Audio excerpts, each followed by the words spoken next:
Welcome everyone to episode 90 of This Week in Geek. My name is Ren, and as you can see right now, I am alone. My co-host Zach Pope will be joining me later on in the show. It's just one of those occasions where we have to start the show early, but thank you so much for joining us. However you're joining us, if you're watching right now live on YouTube or watching the replay or even listening to us on Spotify or Apple Podcasts, the links are in the description in case you want to find us for your commute, for your workout routine. However you're listening to us, thank you for listening to us. And as we're coming up on the last week of May and starting June, we're about halfway through the year. So it means we at least have seen half, generally speaking, the amount of movies we'll see in 2024. So we thought it was best to give you our top 10 movies of the year thus far. Now, like I said, obviously Zach is not here right now. He'll share his top 10 once he arrives. But before I even get to my top 10 and your top 10 that I'm sure you'll share in the live chat, I'm going to share my weekly ranking. That's the first segment we have in the show, in case you're unfamiliar. This Week in Geek has 3 segments. First, we go through our weekly ranking everything you watched this past week from the worst to the best. Then we go into our main topic. On this episode, it'll be the top 10 movies of 2024 thus far. So make sure to share your top 10 movies of the year. And after that, my favorite segment of the show, the live questions and answers, where you go to the community tab on my channel, community feed, on my channel, and you'll see a post there to post your questions with a thumbnail for this video. So without any further ado, and since we didn't have a show last week, I didn't watch a 2 weeks worth of movies. So I'm going to share a few of the things that include movies I watched last week. And in last place comes the most recent thing I've watched. I watched it yesterday when it came out on Netflix, and it's Atlas. This is the J-Lo starring sci-fi action movie with Simu Liu in there and Sterling K. Brown also in there. It's derivative of 1,000 sci-fi movies you have seen before. It has a little bit of The Creator. It has a little bit of disaster movies. It has a little bit of Alien in there. There's segments in the film where, like, they literally just watched James Cameron's Aliens and they're copy and pasting everything. It's not absolutely terrible. Visual effects wise is very good. The action can be very entertaining, but the acting can also be very stiff. The direction, not bad, but unremarkable. I don't advise you to watch this one, but if you do watch it, just know it is not awful or anything. On top of that, but not that much further ahead, is Justice League Crisis on Infinite Earths Part 2.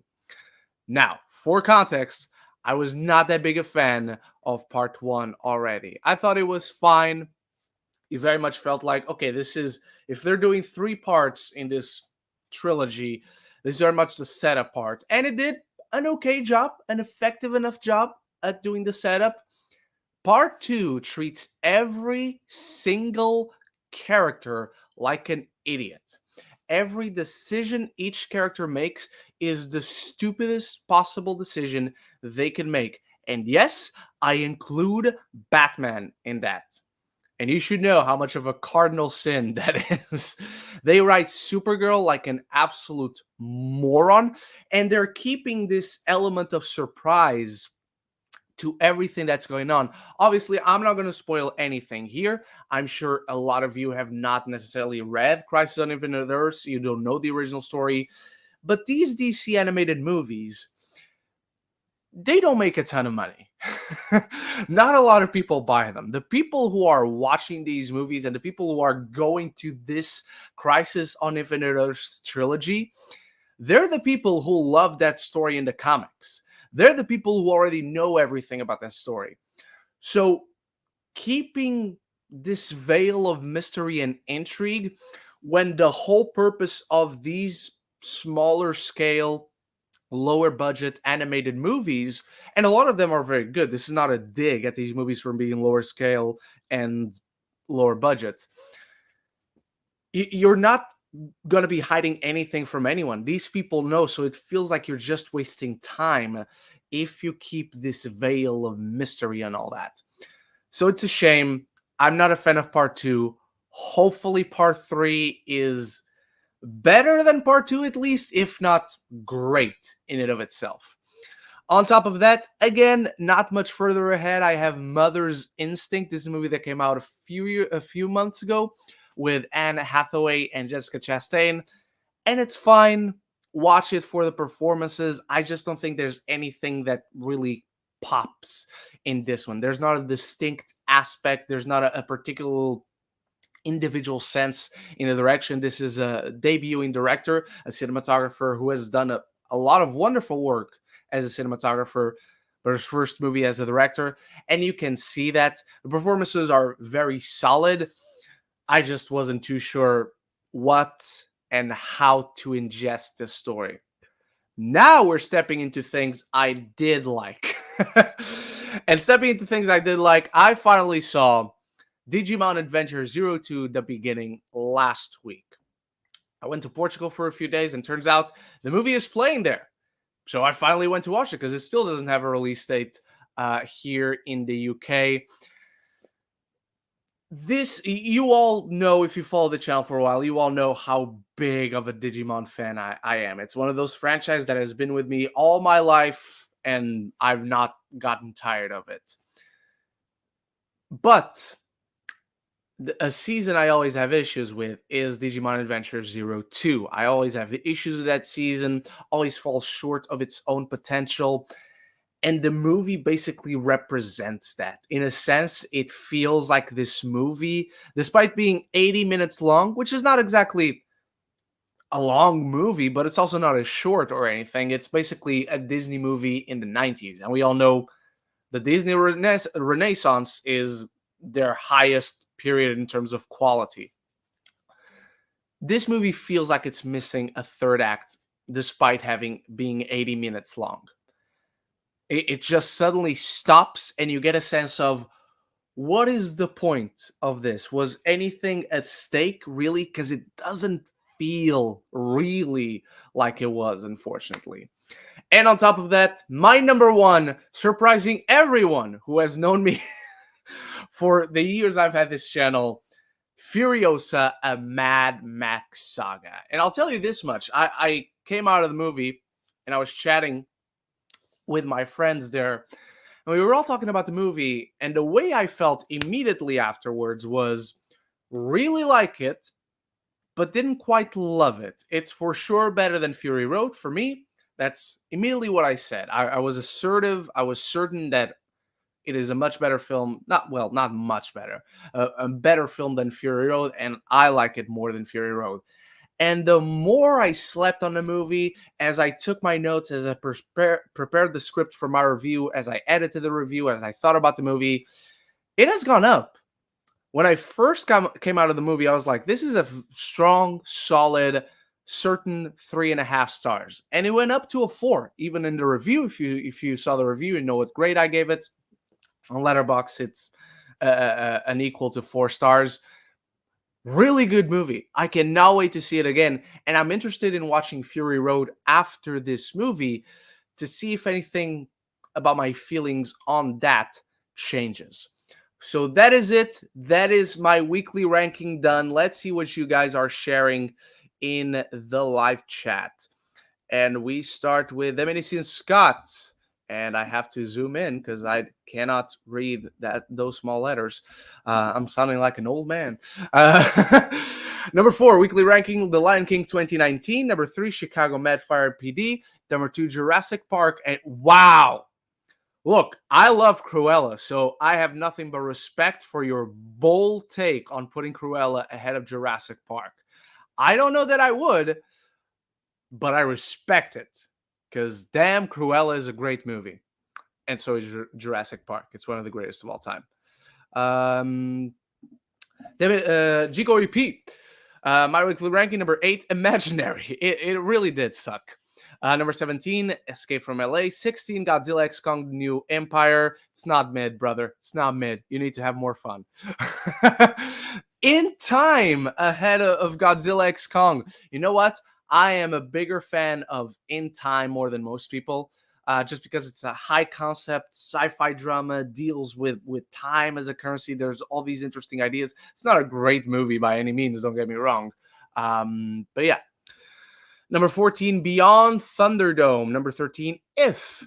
Number 12, Arthur the King. I still need to watch Arthur the King, and I actually just finished watching a movie like a half an hour ago that I forgot to include in my weekly ranking, but I would probably put it. I'm not sure if I put it ahead or behind Digimon, but I just watched Boy Kills World finally. And I'll wait to dive into my thoughts when Zach's here, since I've already gone through my weekly ranking, so we're not going to retract and waste any more time with my weekly ranking. Number 12, Arthur the King. Number 11, Mad Max. I don't know if this is an unpopular opinion. The first Mad Max, the first ever, it's not a good movie. So I'll leave it at that. Number 10, Bad Times at the El Royale. I love this movie so much. I need to rewatch it. Number 9, Kingdom of the Planet of the Apes. Number 8, Furiosa. As you will see in my top 10 ranking of the year, I have these two flipped around. Not necessarily one next to the other, but I would certainly put Kingdom ahead of Furiosa. Number 7, Escape from New York. Number 6, Rise of the Planet of the Apes. Number 5, Mad Max 2, The Road Warrior, which to me is still the best Mad Max movie. Number 4, X-Men 97 Finale. I still want to find time to review X-Men. I know how late I am. Even with If, I really want to talk about If. I am late on those two, but I really want to talk X-Men 97 because goddamn it, that is the best show of the year so far. Number 3, Dawn of the Planet of the Apes. Number 2, War of the Planet of the Apes. Fuck yes, you're with me. Right there, brother. Number 1, Mad Max Fury Road. You all know where I would probably place Fury Road, so I'm not going to regurgitate on that. Luis Feliciano, number 3, Unfaithful. Number 2, Veronica Guerin. And number 1, Jailhouse Rock. I have never seen any of these movies. I know Jailhouse Rock. I know Unfaithful.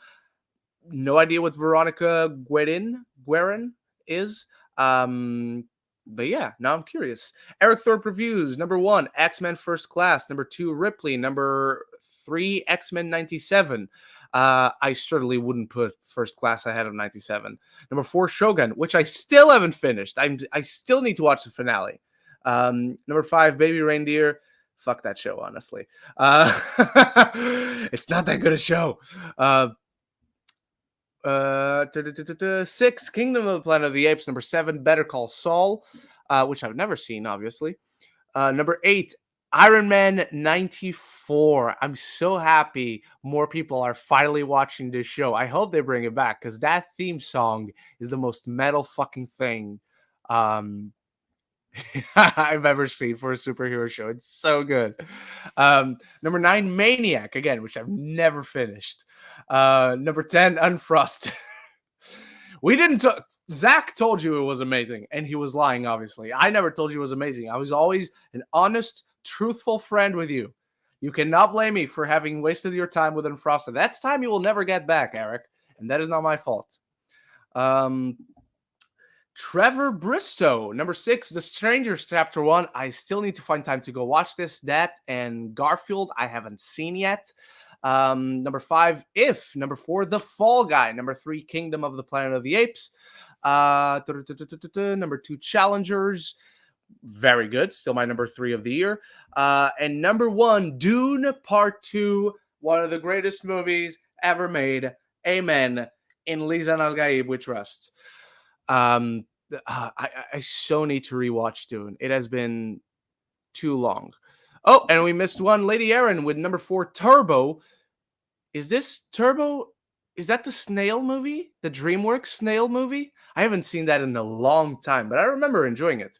Number 3, Ruby Gillman, Teenage Crackhead. That's what I call it. And I wasn't a fan of that movie, honestly.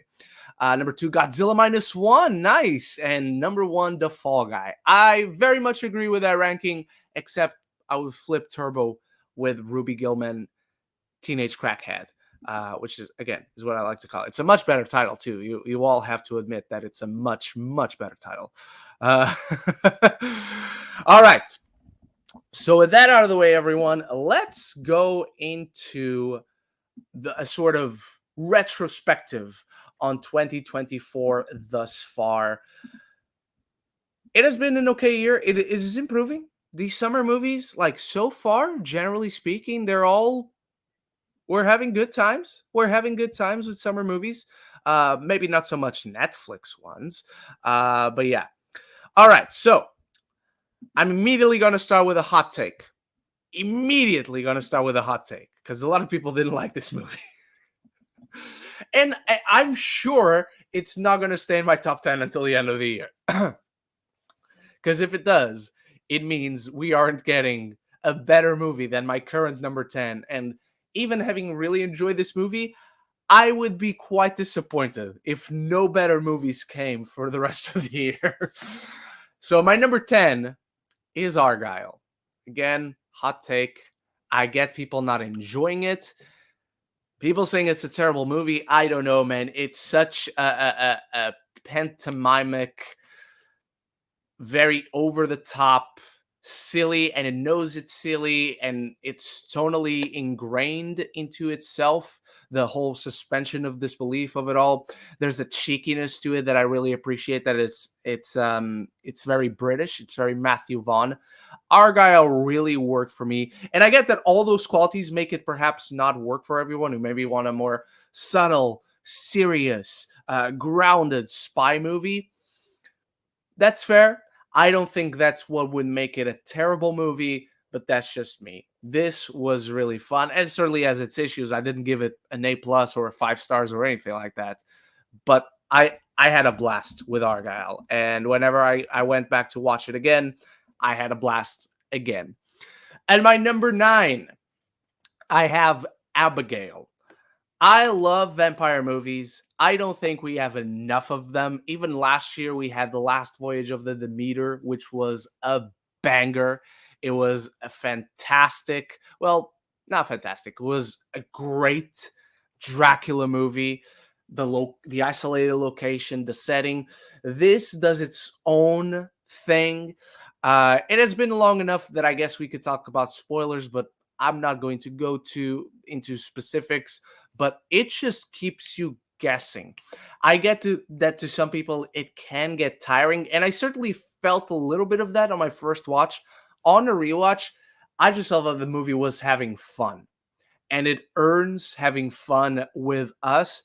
That as it racks up the tension and the suspense, and everything begins to converge at the end, it just begins to throw these wild curveballs that really just make it so much fun and so memorable.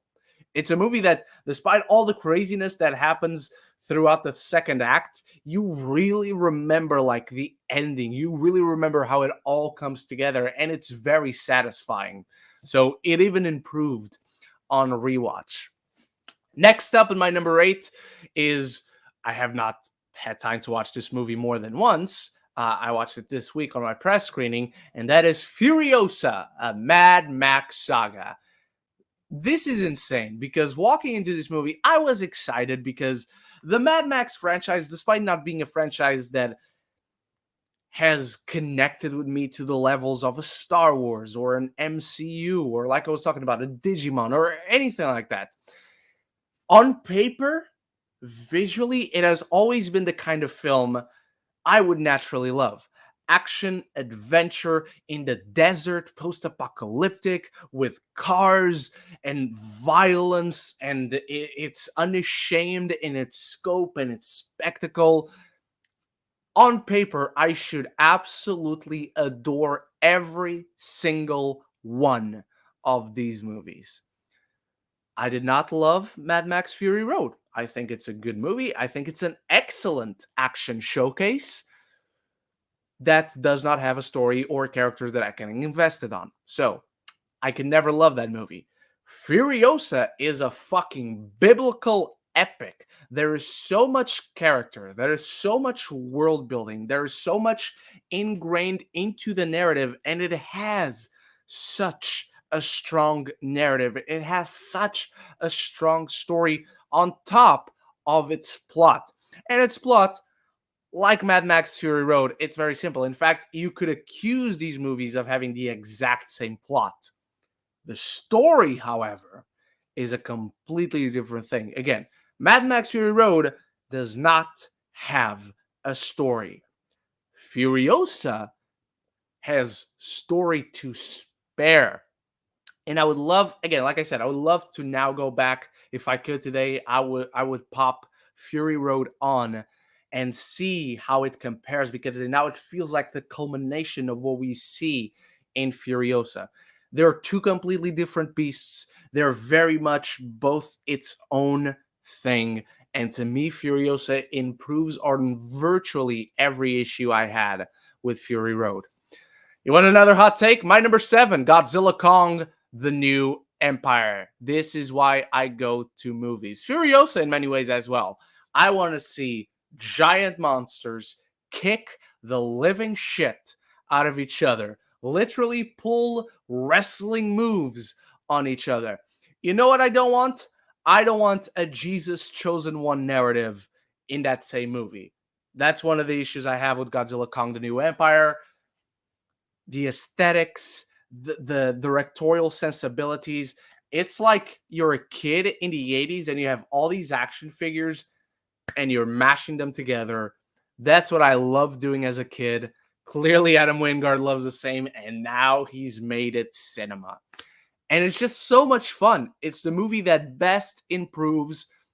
second best improves on all the issues this franchise has had so far. You want to bring human characters to the movie? Okay, give them a personality. This one finally gives them a personality.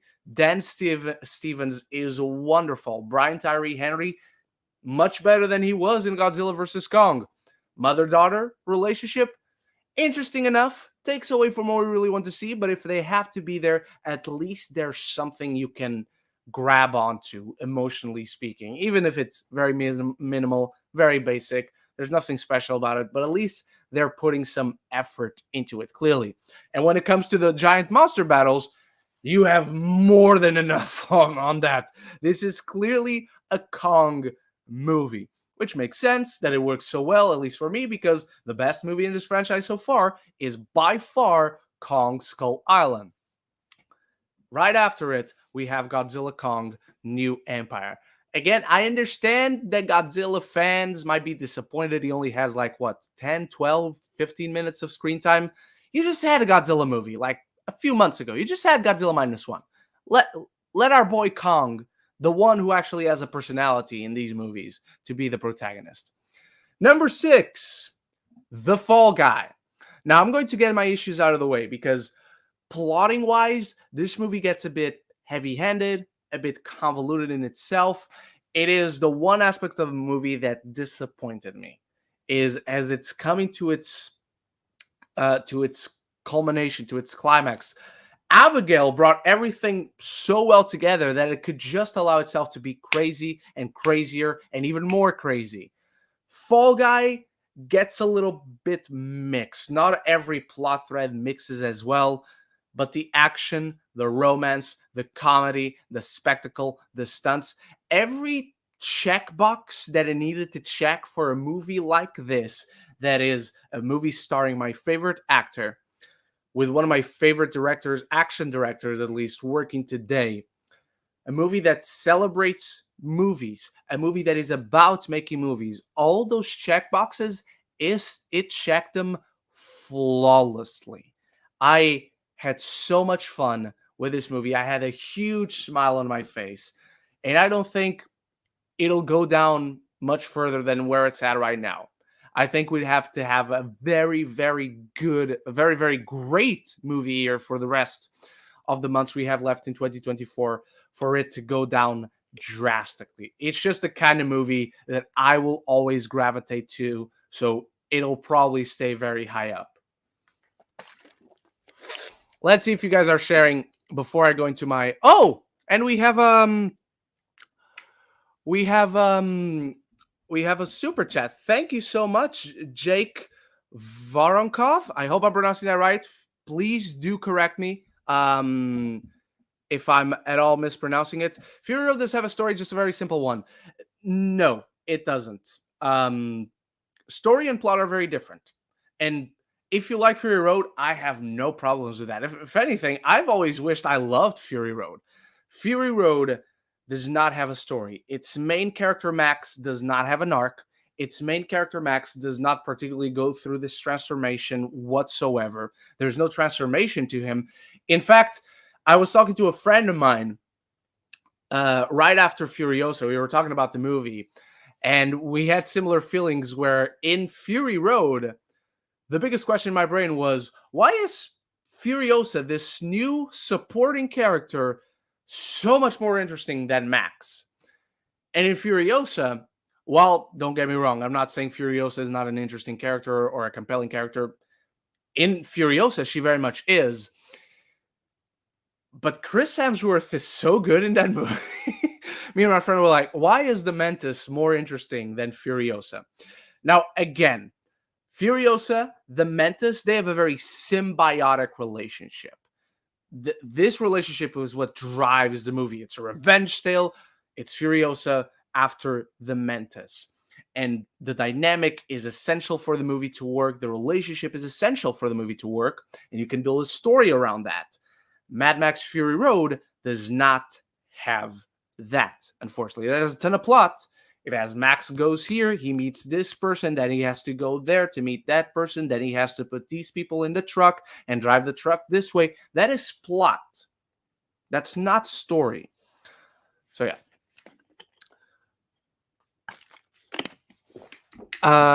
But thank you very much for the support, Jake. I really appreciate it. And hey, man, that's what we're here to discuss. There's nothing wrong with disagreeing. All right. Hang on. I missed if anyone was sharing. No,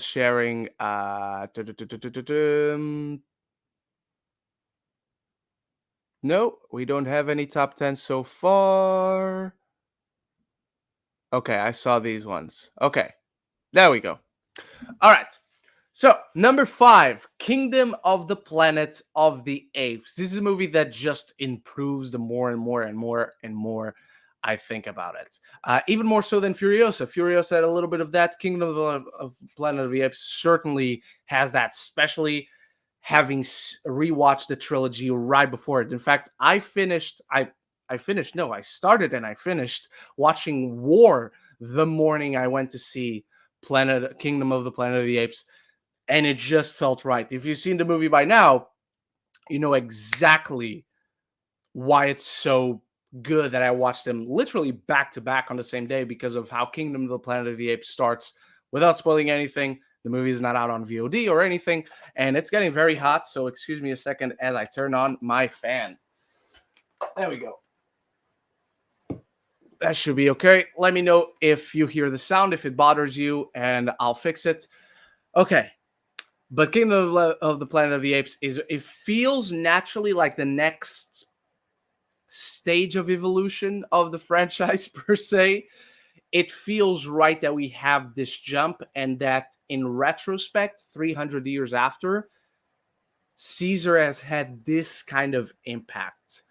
Because we are now in an ape society, in an ape-dominated world. They are the dominant species, but we are still very much in the primitive years of who they will become as a society. Nothing necessarily means they'll end up going the same way as we do, even though there's a lot in the movie to suggest that, but it just bounces these ideas back and forth of apes and humans and evolution and coexistence, and there's just so many rich themes to mine from this movie and to further explore in the next chapters in the sequel. I cannot wait to see this, and I'm just very happy for Wes Ball.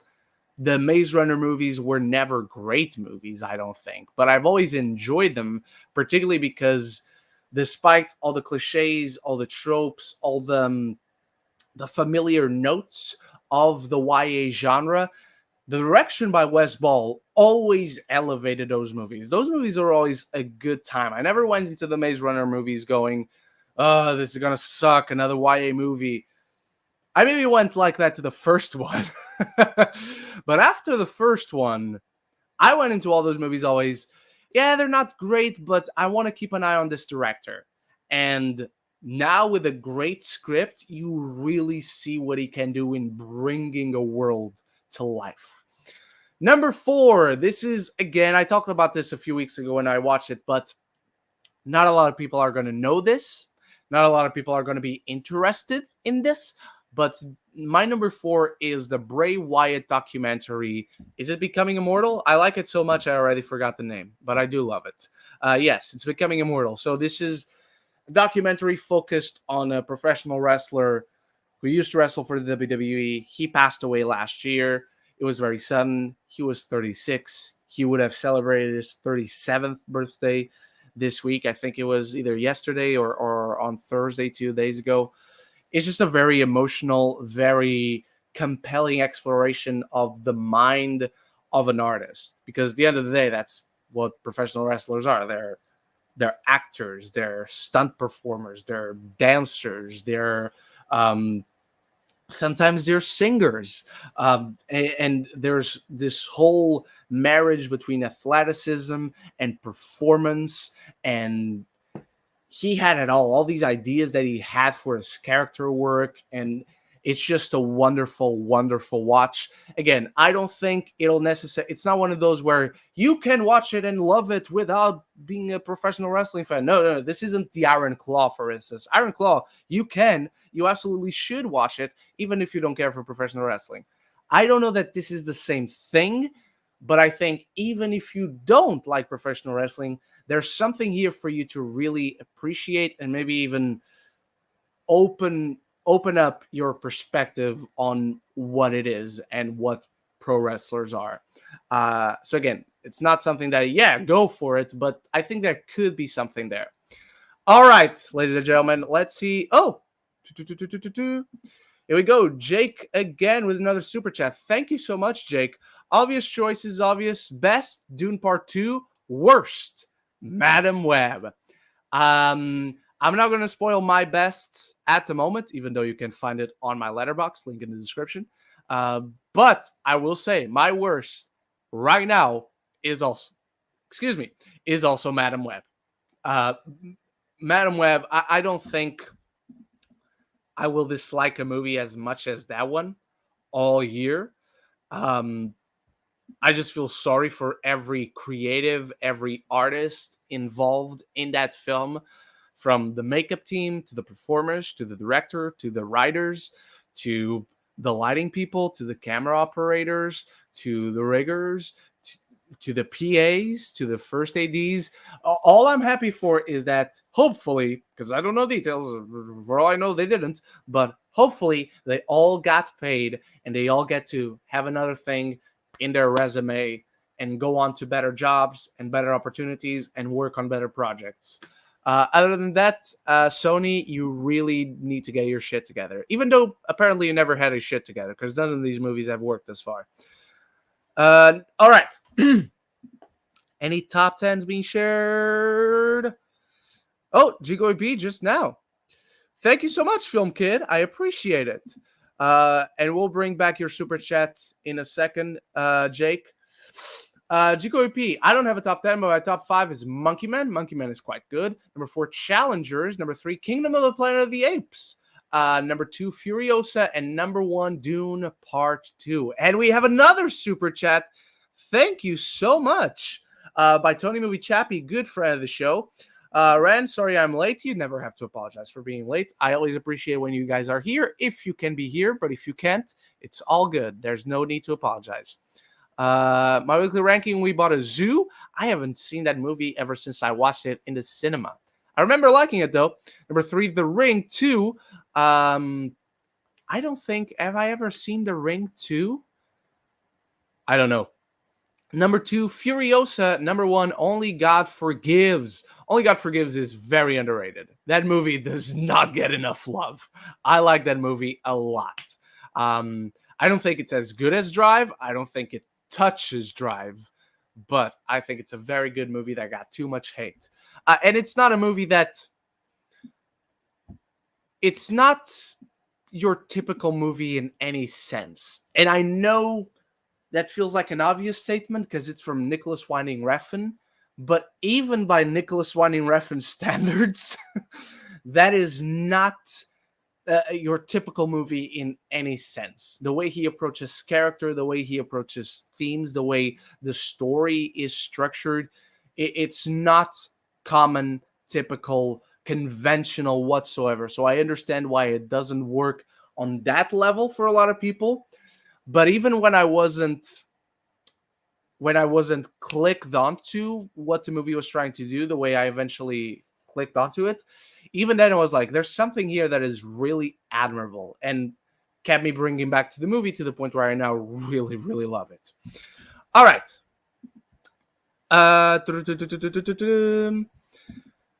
My number 3 is Challengers, the second horniest movie of the year, one of the best scores and soundtracks of the year. Seriously, Trent Reznor and Atticus Ross did something special with the soundscape for this movie.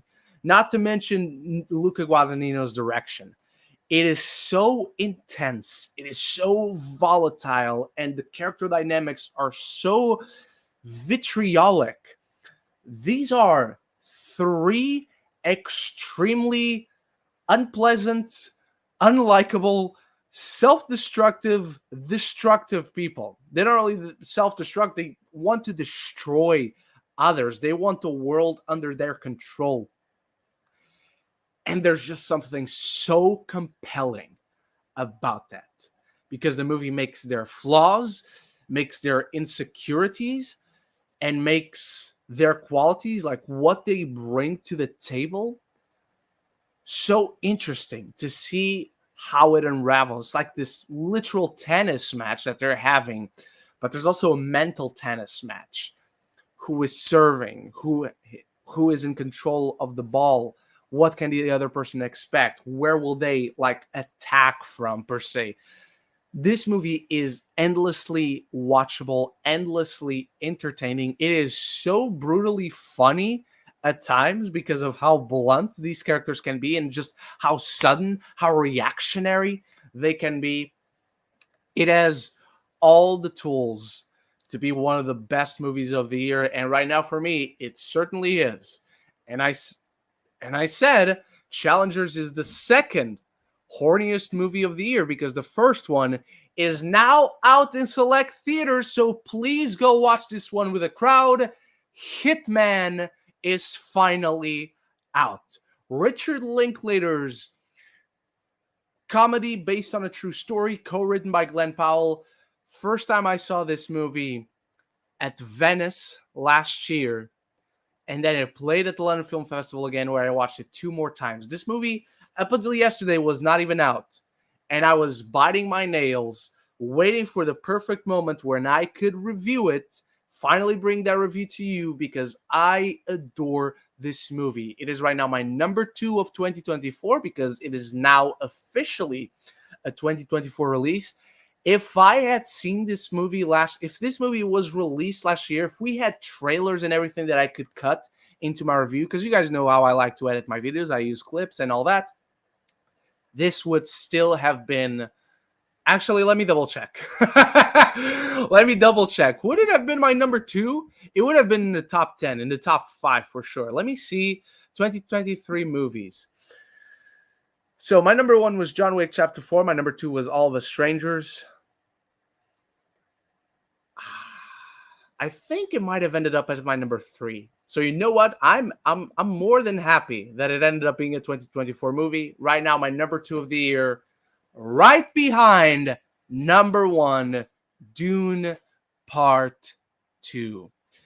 And I know I said about Godzilla Kong, this is what the movie-going experience is made for. Cinemas were made to showcase incredible, once-in-a-lifetime work like Dune Part 2.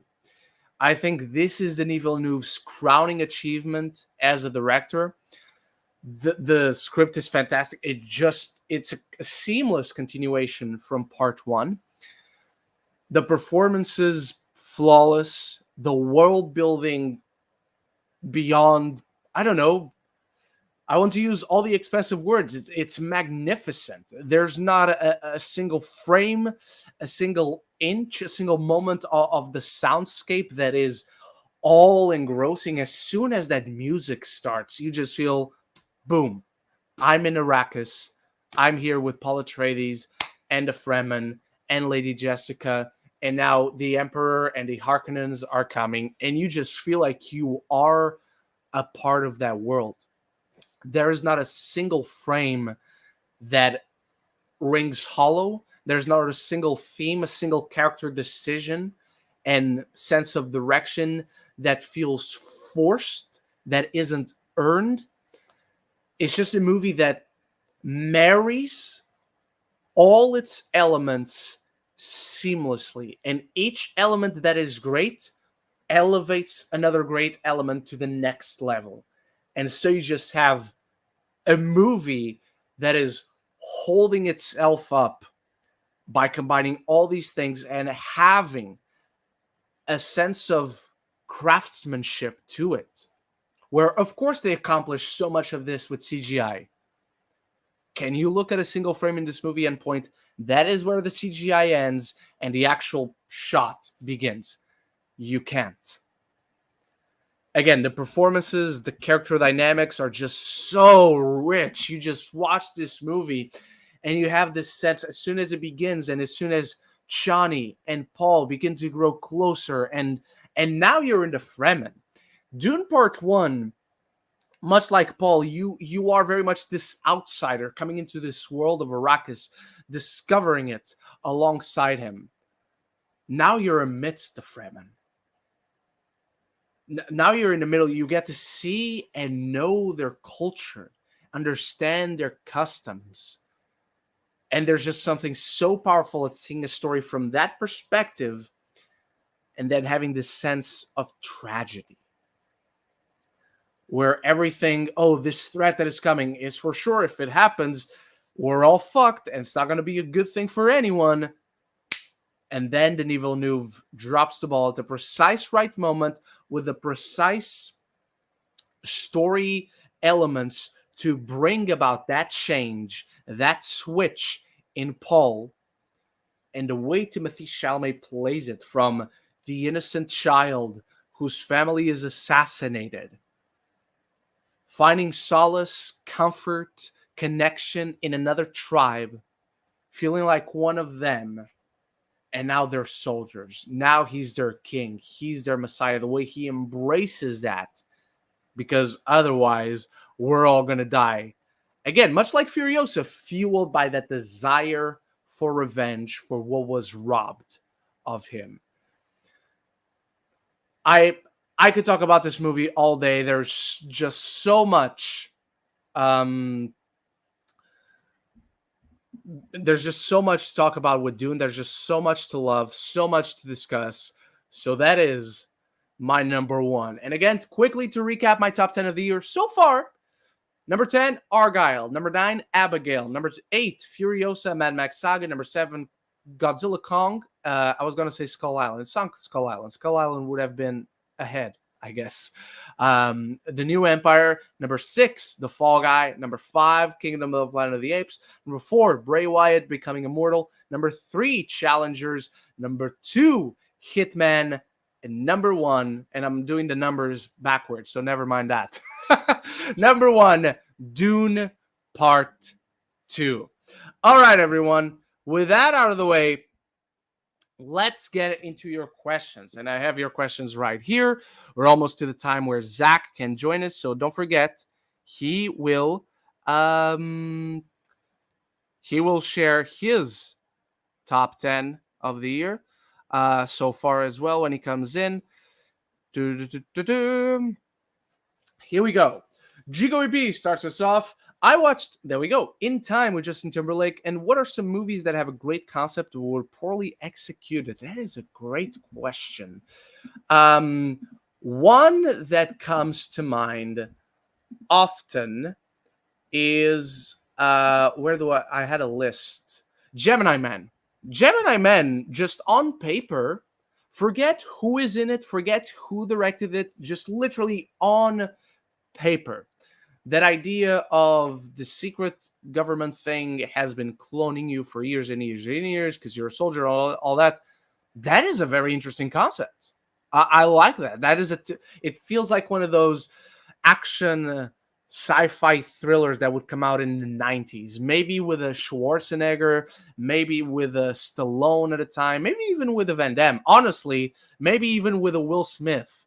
Except if they made it in the 90s, they probably would have aged up Will Smith with some makeup, or maybe, I don't know, cast Denzel Washington, something like that.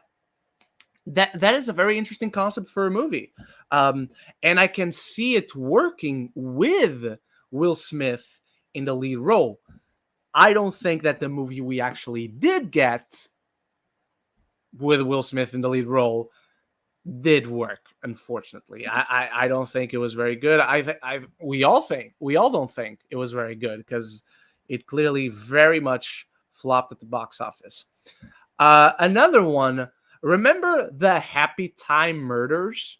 Yeah, the Melissa McCarthy movie with Muppets that's rated R and raunchy and has blood and has sex and has violence and all. That could really work. I think that's a great concept for a movie. When that was announced, when the trailers were coming out, that was an exciting prospect for a movie that I could see that working very well. The movie doesn't work. Uh, the movie does not work whatsoever. So yeah, that's another one.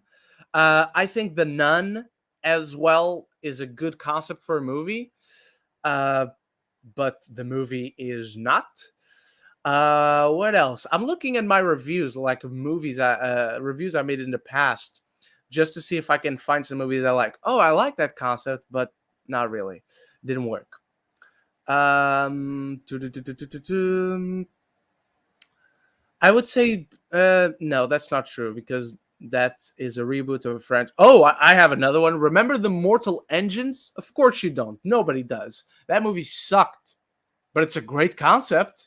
Visually, I really loved being a part of that world where cities move and they have wheels and they're like these fucking giant cars roaming across the wasteland. It's like a Godzilla Kong version of Mad Max. Instead of being normal cars, the cars are entire cities. I can't believe I just now on camera put that together in my head. But that movie was not good. It was a ripoff of Star Wars in blatant ways. I do not know how they did not get I don't know, a copyright strike, a cease and desist. There was just something very strange about that movie.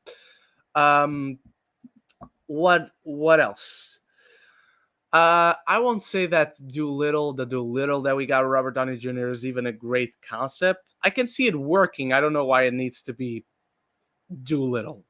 And I don't know too much about Doolittle, by the way. I know the Eddie Murphy movies, but I don't remember if Doolittle is like based on a book, on a series of books, or anything like that.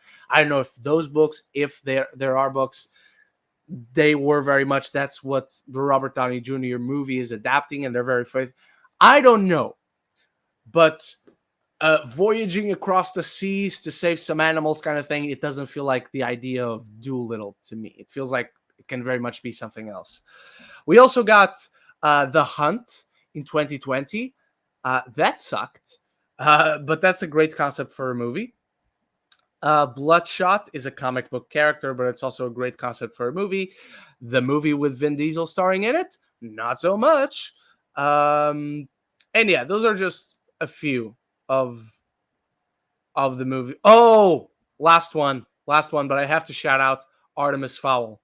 Artemis Fowl, not even for a movie, if I can adjust that, but a great concept for a show, for maybe a series.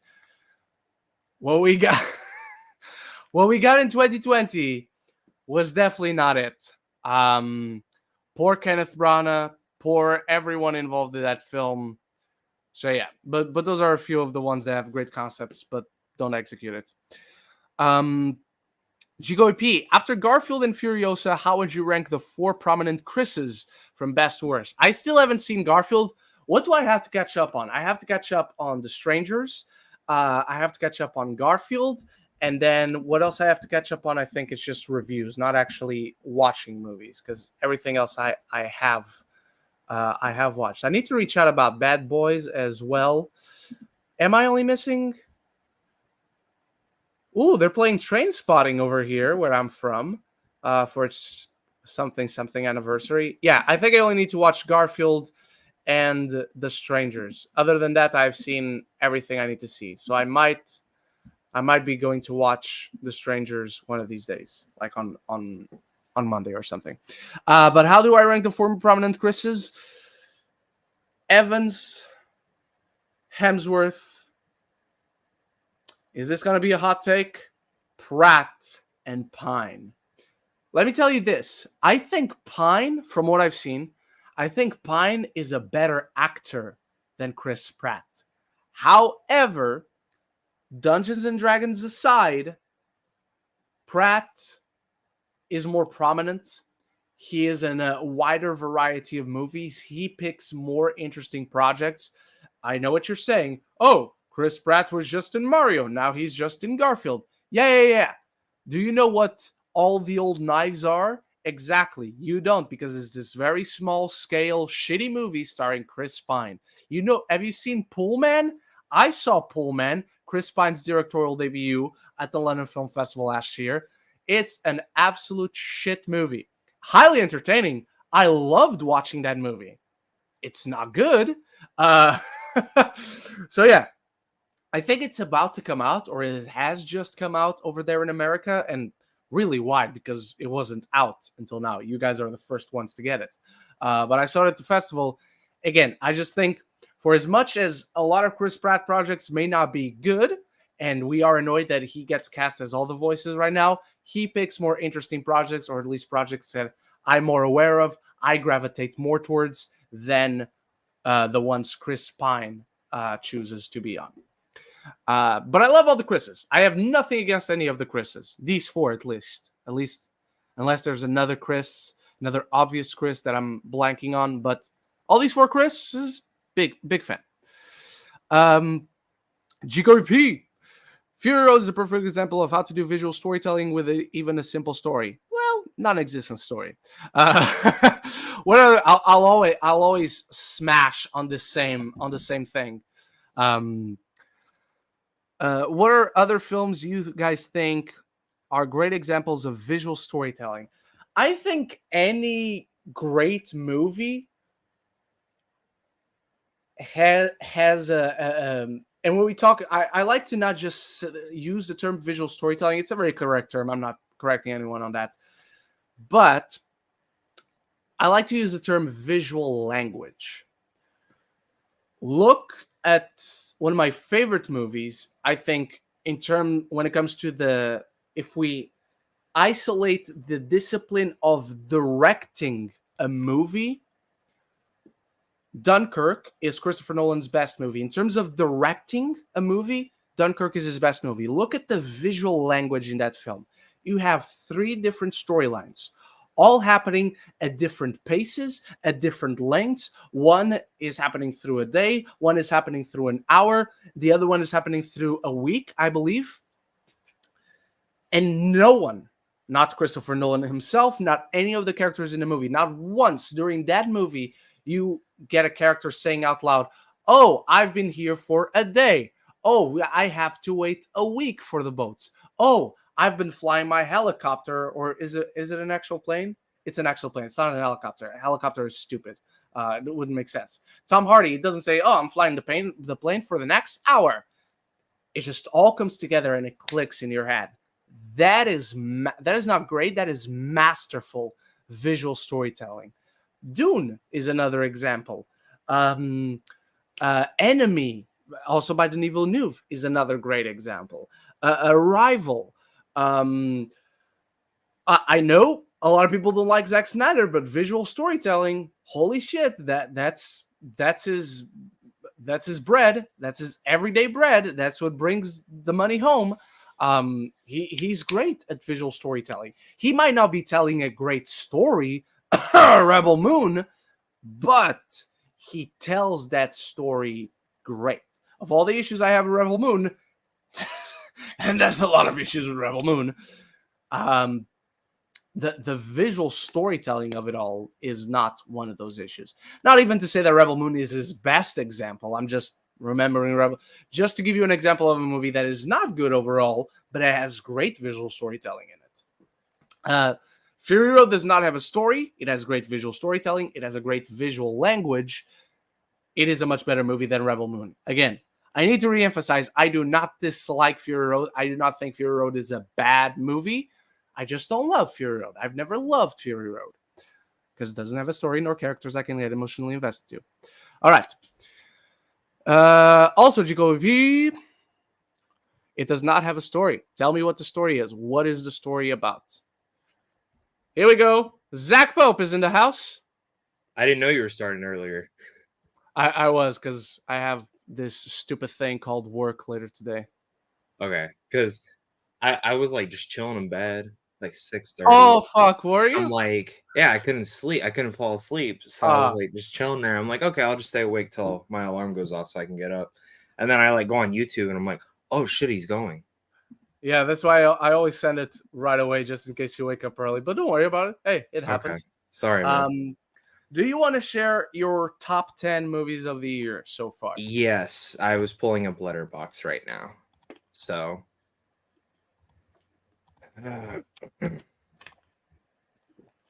I'm gonna need 1 second while you search for that. I'm still here. Just hello, everybody. I missed you all.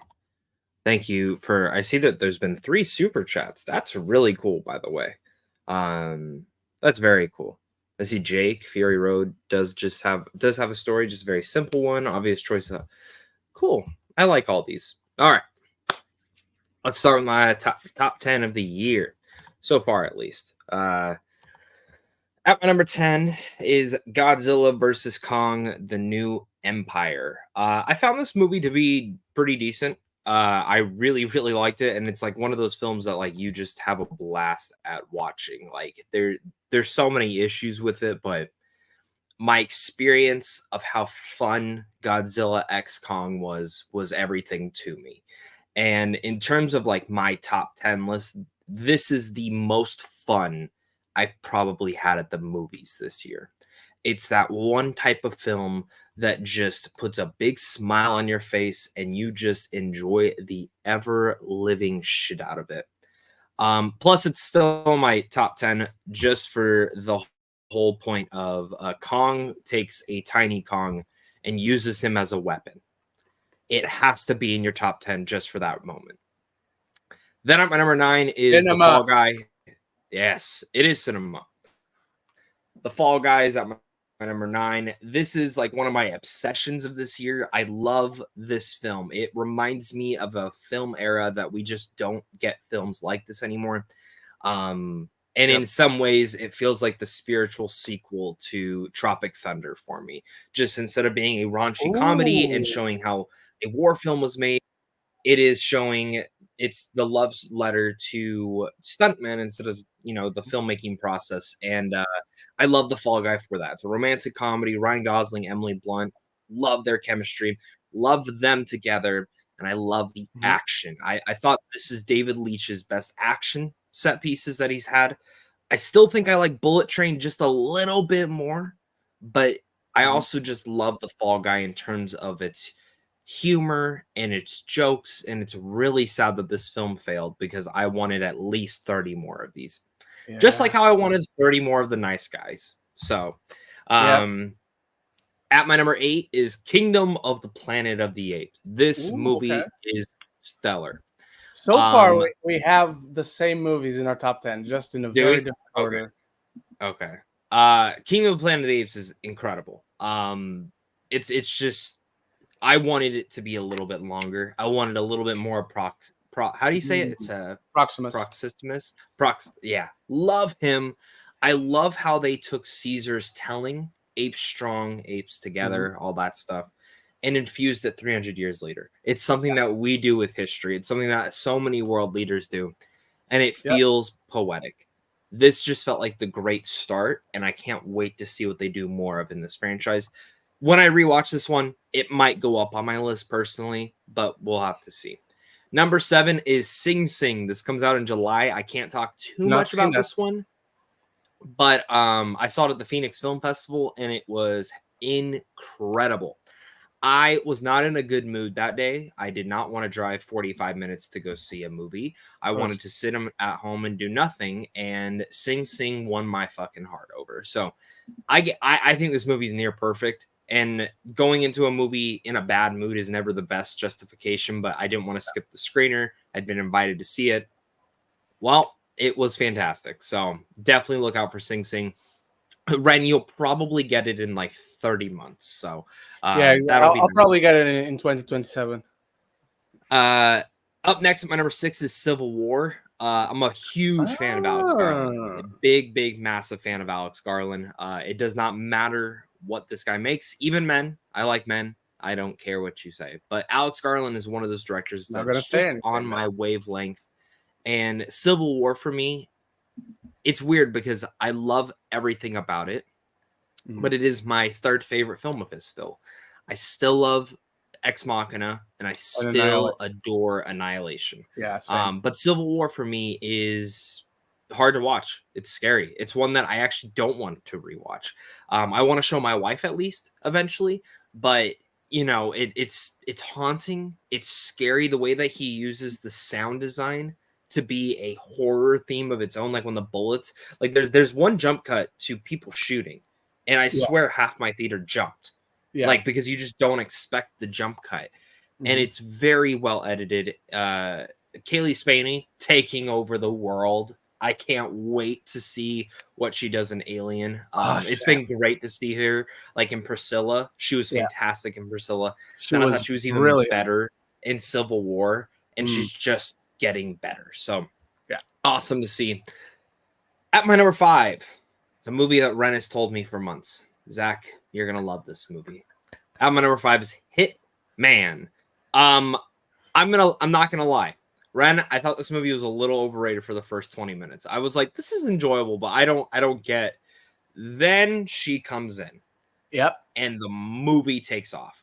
The movie starts slow. I was not the hugest fan of it. I was like, this is okay. Like I think it's enjoyable, but the second she comes in.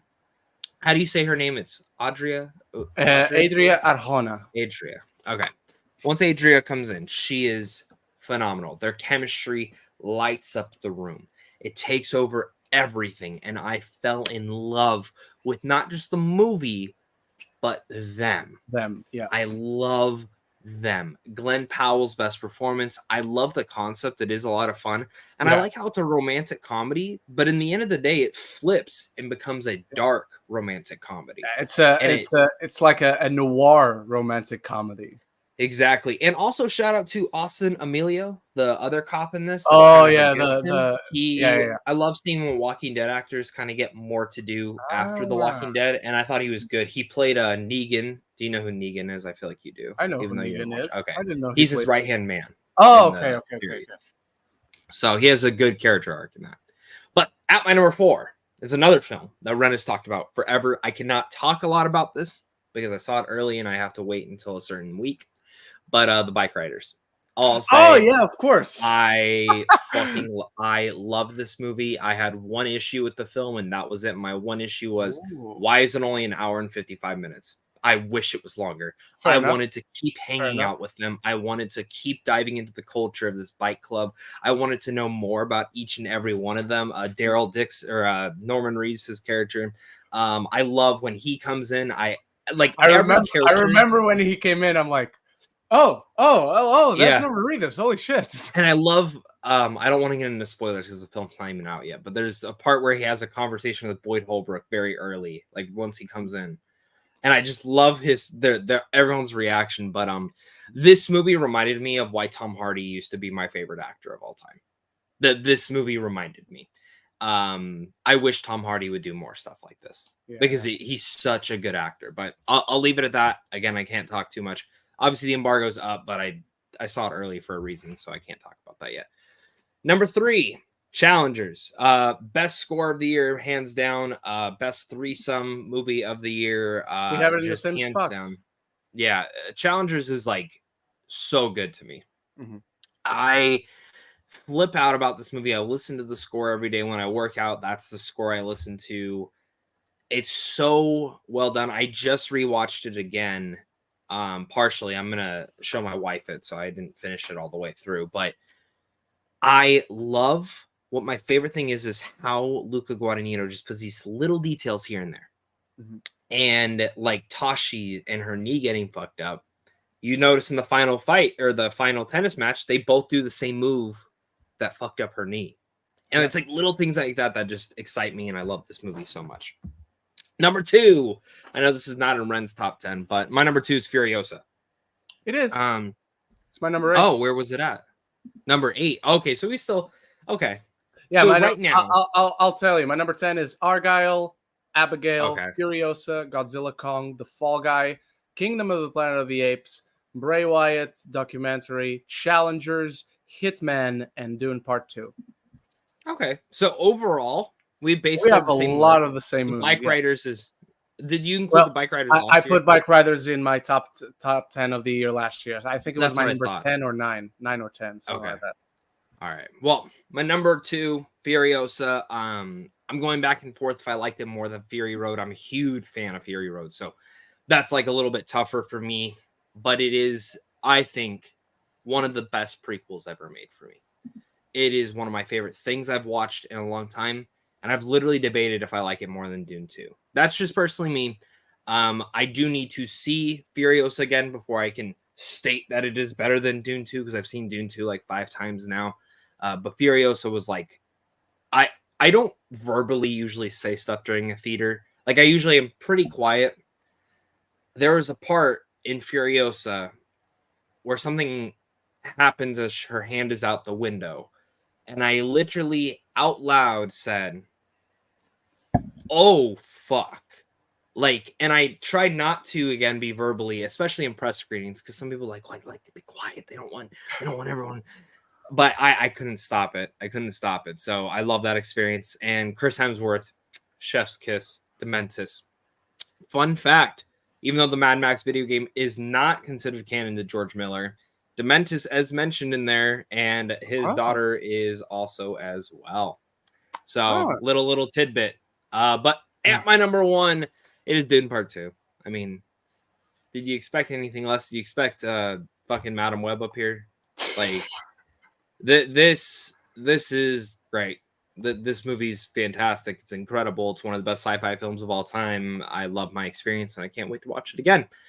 Did you talk about bad movies at all, by any chance? No, I mentioned that Madam Web is my worst, so that's my bottom. If you want to mention, it's wild. Worst. It's not my worst. I'll give you my worst is Unfrosted. So I have not even put Unfrosted on my Letterboxd. If I were to do my bottom ones, I'd go Unfrosted, Miller's Girl. I watched, that was awful. I didn't watch that because it didn't get released here. The Mean Girls musical has actually moved down a lot for me. Like, I was positive at first, and I've seen it 3 other. I just do not care for it. No, I have put Unfrosted. On my list. In terms of how I do my rankings, it's how would I want to rewatch it. I just don't want to rewatch Mean Girls. Damsel, Rebel Moon Part 2, Winnie the Pooh, Blood and Honey, Loss of Essence, Madam Web, Garfield, and I Saw the TV Glow. Which, I know some people will shit on me for that, but I have not even seen it because, again, we don't have a release date. But yeah, mine. Can I tell you right now? Is the worst. You won't. You will not. You will not. I don't think you'll like it. My bottom 10 in descending order. So we're starting at the bottom, going up. Madam Web, Lift, Megamind versus the Doom Syndicate, Unfrosted, Imaginary, Rebel Moon Part 2, Night Swim, Roleplay, Self-Reliance, and the Tiger's Apprentice. Okay, it's the Tiger's Apprentice. I was about to say the Tiger Apprentice, and that didn't sound right. You know what's sad? I haven't seen most of those. That's not sad. Those are the worst. No, I know. But then I'm reading my worst too. Mm-hmm. And I already think this year is very weak for movies. And then you just said, summer, like, right now the summer is giving us a lot of good stuff, man. The summer's good. I mean, I'll give it that. For lack of a better term. Before we go back to the questions, here's Stony Movie Chappie with another super chat. Thank you so much, Tony. Yeah, dude, you were swimming in super chats today. Many times does Pixar need to fire their employees to return? I'm not sure what this means. Do you know? Can you figure this out? I don't understand. Because they just had layoffs. I don't think that's what will help them necessarily get back to the great days. But depending on who you ask, the great days never went away. They just changed the kind of great they were. So yeah. All right. Next up. I closed the page. I need Did to you guys go. talk about Knives Out? Did anyone ask about Knives Out? If they did, I have not gotten to it. If you guys haven't asked about Knives Out, what are we doing? Why are you guys And here? we probably won't have time to get to it. Well, the topic we should do next week, if they haven't announced it yet, is who we think the cast should be. Yeah, because it's already done. Like they have to have the cast already. So and next week, I'm off on Saturday, so the show will start as regular. So the show will start 11 minutes ago next week. Furio. Okay, I answered this one. GGOP. Apparently, Furiosa isn't tracking strong this week, especially with a B+ cinema score. Who cares about a cinema score? Meaning it might not have the best legs. What factors do you think led to it underperforming? I think it's more because Mad Max not being the most accessible franchise, Fury Road not being a smash hit back in 2015, since it competed against Pitch Perfect 2 and Age of Ultron in its third week. A lot of factors, like you said. Mad Max as a franchise isn't like any others. It's a franchise that has been here since the 70s with a total of 5 movies, all directed by the same man, because it's from the director of Happy baby, Feet. Director of Happy Feet. I think that's where they fucked up, if I'm being honest. Like the trailer should say from the director of Babe and Happy Feet. Of Babe and Happy Feet. No, I'm being like, dude, if you put that on the screen. No, and then it comes Furiosa. Like it would, that actually might. It would be eye grabbing. It'd be like, what the fuck? What do you mean the same director? Yeah. 100%. Yeah. I remember when I found that out that he did those. I was like, yeah. Excuse me? That's one big factor. It's not a franchise that people have gravitated to. And like I said, because Fury Road does not have a story, you don't see a lot of people go, yeah, Furiosa is cool as fuck because she's a bald-headed robot arm badass who drives through the wasteland, and she's played by Charlize Theron. She's cool because of that. She showed up in one movie 9 years ago. Mad Max himself has never been a particularly interesting character. The films are very what is the good word for it? Like niche. They're very niche. Yeah. Because I'll say this, like I love Fury Road. I love the Mad Max franchise overall, but I really only revisit Fury Road and Road Warriors sometimes, but like I never go back to Road Warriors, still the best one. And I never go back to Thunderdome.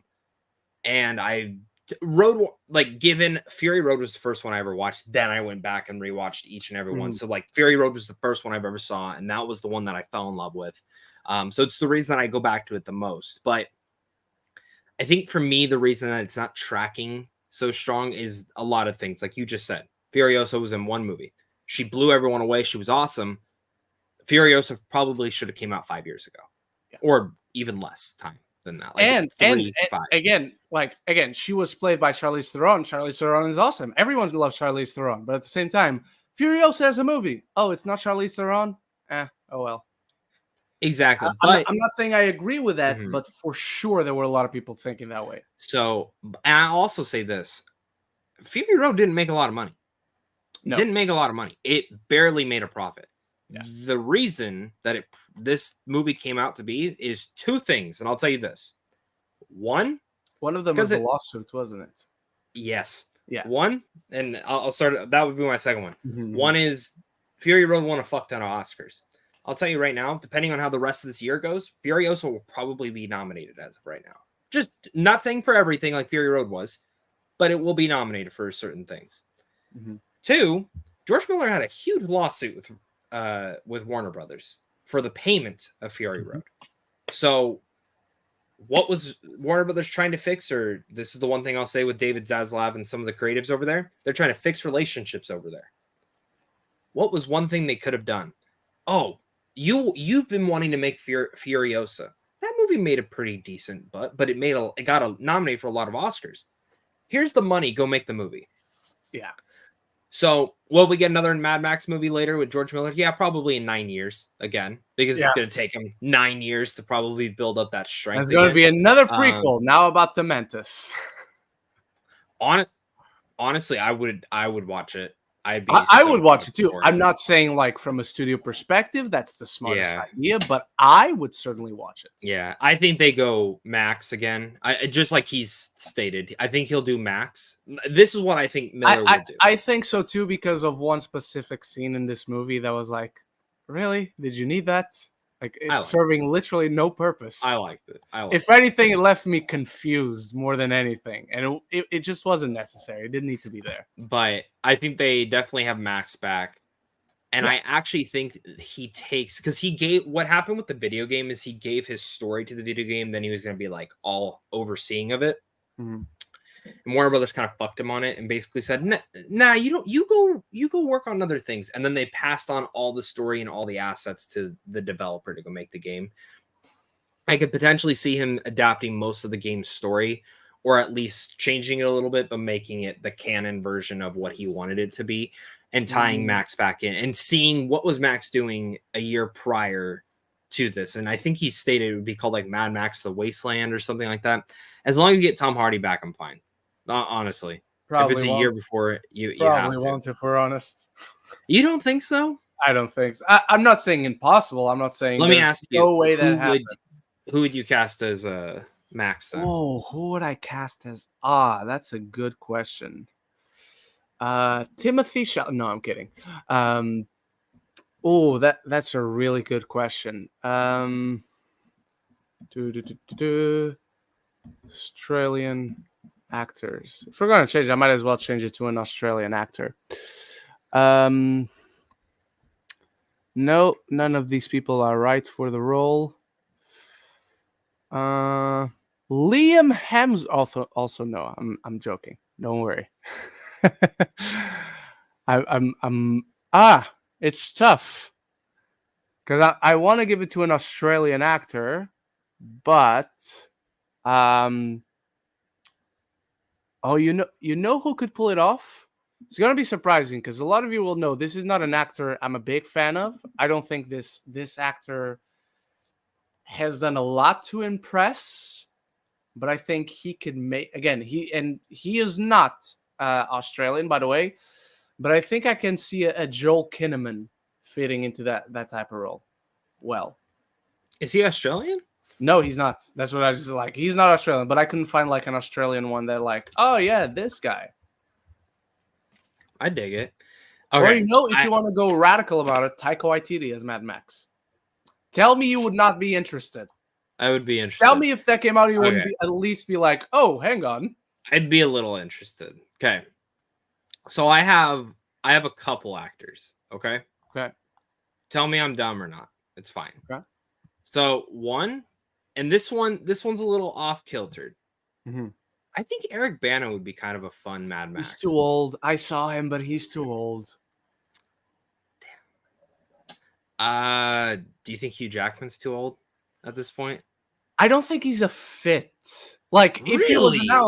if he was announced, I'll be like, fucking awesome. I love Hugh Jackman. But I don't know that he'd be a fun villain. He'd be a fun villain in Mad Max world. Same with Eric Bana. Put Eric Bana in a Mad Max movie as the villain for sure, and Hugh Jackman as well. Man, they might as well just do Jeffrey Rush in here.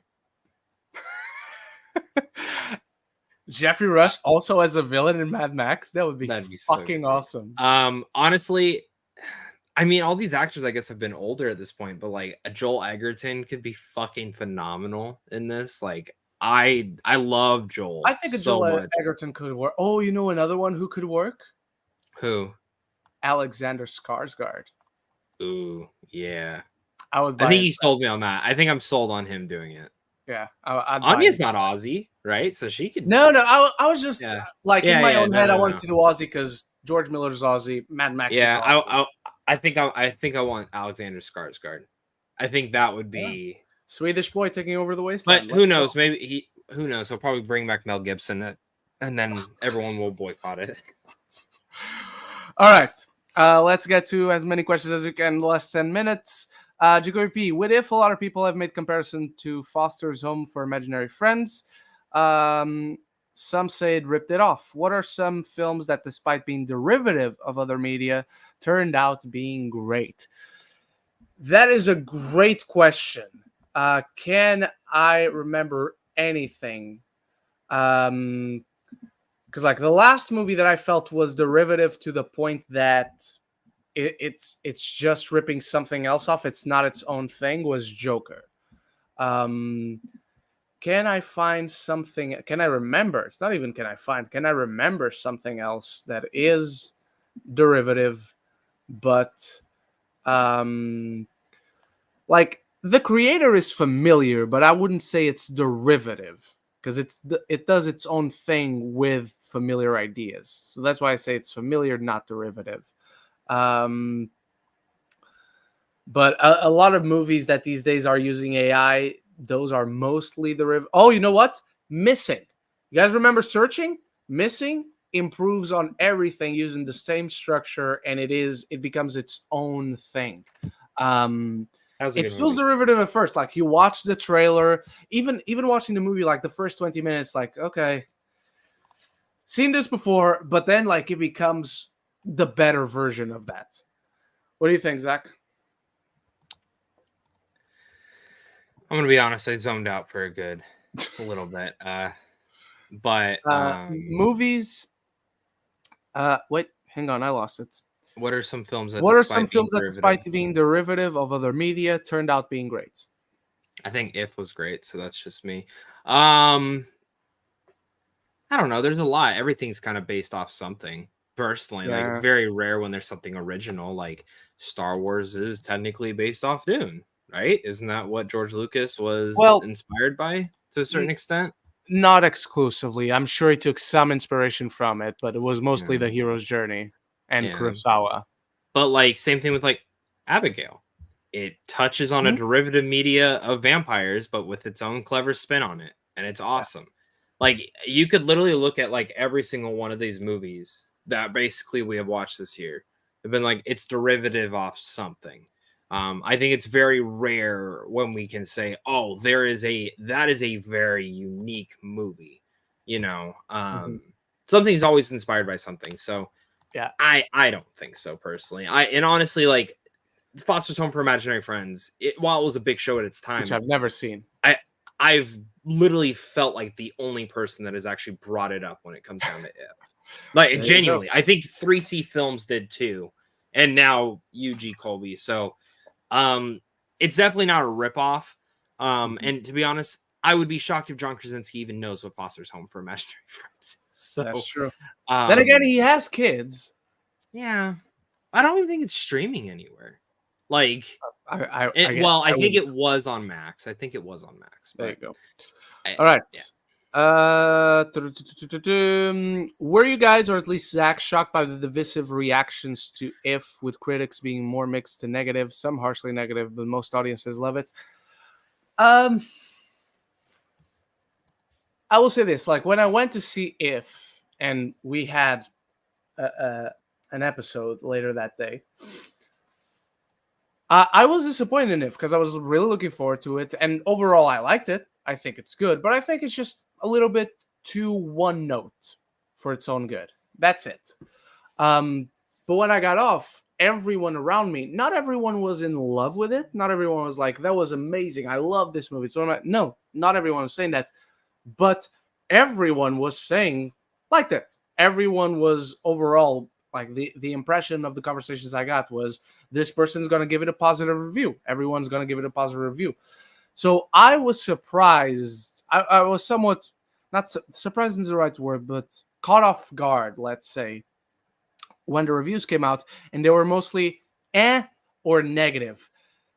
This movie is one of the most harmless things I have ever seen. I don't know how you can have like a strong negative reaction towards it. Like, oh, this movie is awful for. I just don't see what this movie does or says or is about that warrants that reaction. So it's a little bit perplexing, but I do get not loving the movie. Zach, what about you?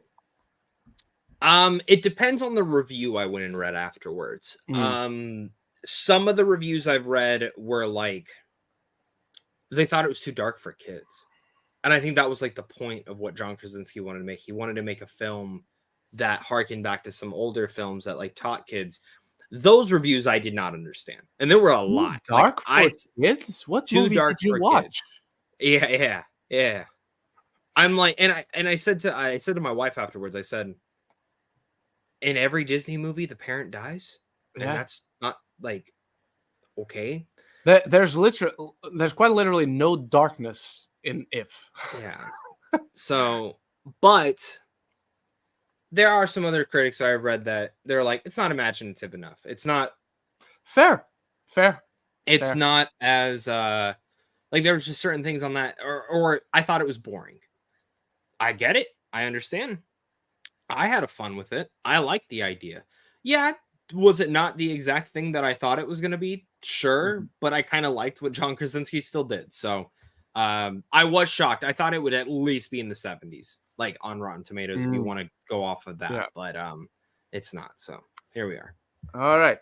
Jigo, thoughts on Marvel getting an MCU X-Men movie in development with the writer of Ballad of Songbirds and Snakes, who also worked on the Little Drummer Girl series with Florence Pugh and Michael Shannon, Macbeth 2015, and the first draft of Assassin's Creed.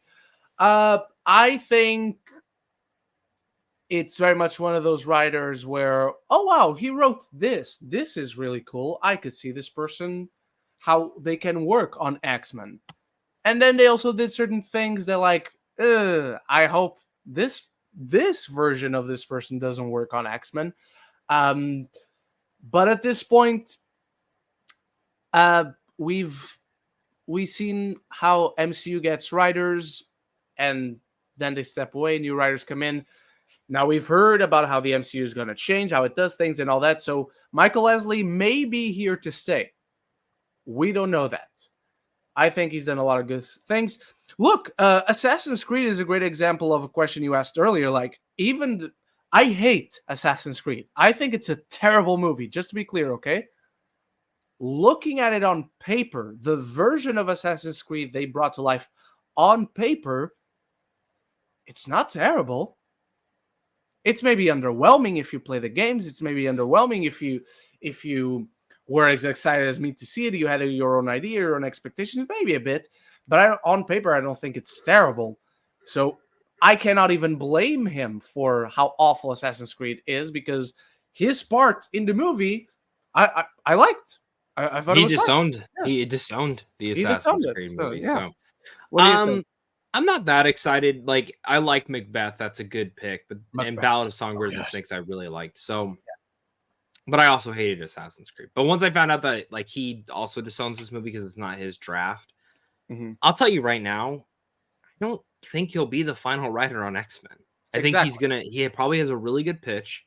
They were probably taking pitch ideas. They liked his pitch, so they want him to write it. And then what's going to happen is they'll probably bring another writer to clean it up. I mean, that's about it. So not much in this. It's just cool. We're moving along. Yeah, exactly.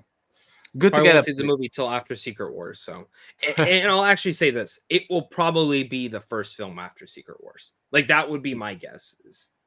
Yeah. So, do you think people judge a writer's filmography because of one dud in the mix, even if they probably done a first draft and it got rewritten? I've seen people doing this with Michael Leslie because of Assassin's Creed. People judging other people like on a whim without any critical thinking? What are you talking about? That never happens. What is this? The internet? It's a safe place. Everyone gets along here, right, Zach? Yeah, all the time. Yeah. No, I think you pretty much nailed it. People look at one dud and they're like, "Oh fuck, you absolutely suck. We don't trust you." Blah blah.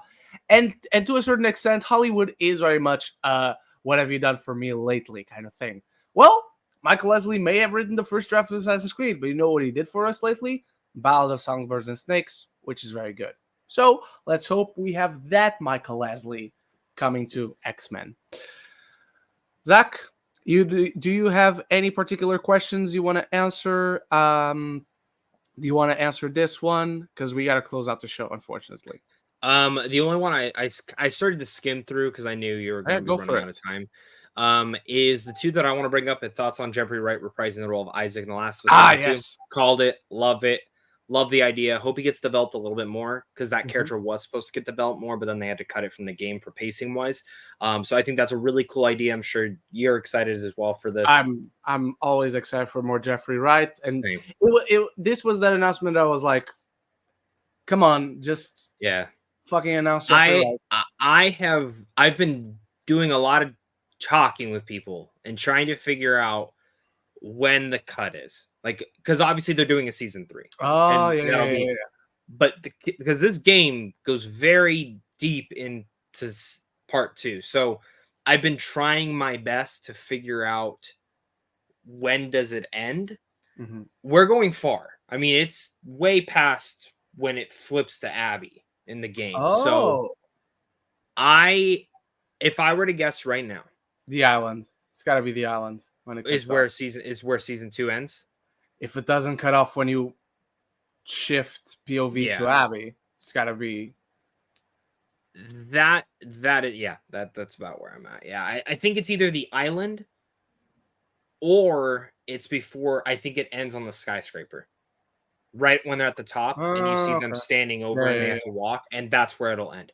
But my only curiosity is Lev has not been casted yet. Yara has not been casted yet. So are we saving a lot of that Sephiroth stuff? Like maybe the final episode is us meeting Lev and Yara. And they changed some of the things where we know about the Sephiroths, and we're like, oh, they're weird people. We don't like them. And then you meet them and you're like, oh, yeah, interesting. And that's where it ends at, is like, now we have this person involved. It would also be interesting to see if they change some dynamics of maybe Ellie meeting them first or something like that. I don't know. So many different ideas. I'm very curious to see how they touch in on the Sephiroths. Last question I really liked was Steven Spielberg's new movie and how it's rumored to be a UFO film. I think that's cool. We're getting a new event film from Steven Spielberg. Sure, you're very excited. And then we got to talk about Ryan Johnson's. Yeah, and then we got to talk about Ryan Johnson's next movie, man. We're next year. Wake Up Dead Man. I love that. And I also didn't know that they were all named after a song title. So this one's U2. Yeah. Oh, this one's U2. Okay. This is the one where I was like, what song is this one? Yeah, it's a U2 song, I guess. So Knives Out I had heard of. Glass Onion I had heard of. Wake Up Dead Man, I was like, I don't know what song this is. Yeah. One actor you want to see. In here. Adam Driver. Oh, good pick. For me, Joseph Gordon-Levitt. I want him to actually have a That role. Doesn't count. He's always in this. Choose another one. If anything, I'm giving you a second choice. He's always in these, so it doesn't count. Jennifer Lawrence. I think Jennifer Lawrence would be fun in a Knives Out. I like that. I think she'd be a very fun person. I think I love Jennifer Lawrence, so I would be very down for this. So, all right, everyone. Next week, we got no time restrictions, so I will pick as many questions from this week that we haven't answered, bring it over next week. Thank you so much for watching. Thank you for your support. Thank you for all the super chats today, to Tony Movie Chappie, to Jake. We appreciate your support. Right there, man. That's a Power Ranger right there. Thank you so much, my friends. And as always, until next time, love each other and love the movies.